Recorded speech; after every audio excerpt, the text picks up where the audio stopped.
through the years, I've talked to a lot of people that said, well, I want to read the Bible, or I do read the Bible, but it's just, it's kind of boring to me. I just can't get into it. It's just not interesting to me.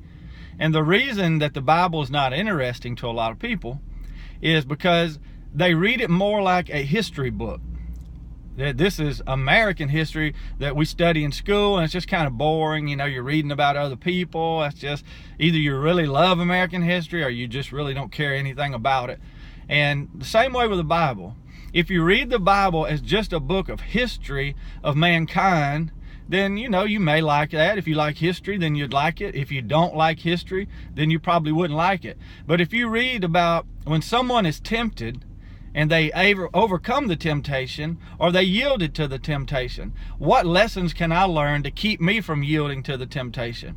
When you see someone out of anger and pride or jealousy destroy their life and their family, don't just read it as history, but read it as, how can I learn from this? How can this apply to my life? I don't want my family to be destroyed. I don't want to allow these things to enter into my heart and my mind and cause me to do the things that this person did that destroyed their entire family and eventually destroyed their life. I read about someone who's on the side of the road in desperate need of a miracle. I don't want to just read and say, well, yeah, that's a man, he needed a miracle. He called out to God. He's desperate.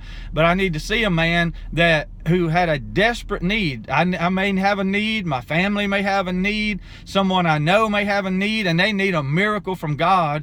This man, in desperation and in faith, called out to God. That's what I'm going to have to do. That's the lesson that I can learn from this. The Apostle Paul, he went through all kinds of trials and tribulations, just probably, or hopefully, a whole lot worse than what I'll ever go through. But he still kept a great mindset. He said, none of these things move me. He said, this light affliction is just for a moment. It's nothing compared to the greater thing that awaits me in the future, the glory that awaits me in the future.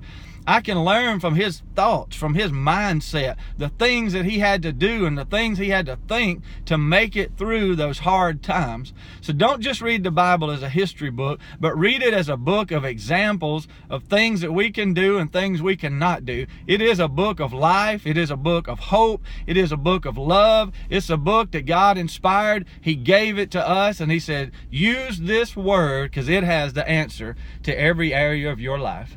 God bless you today.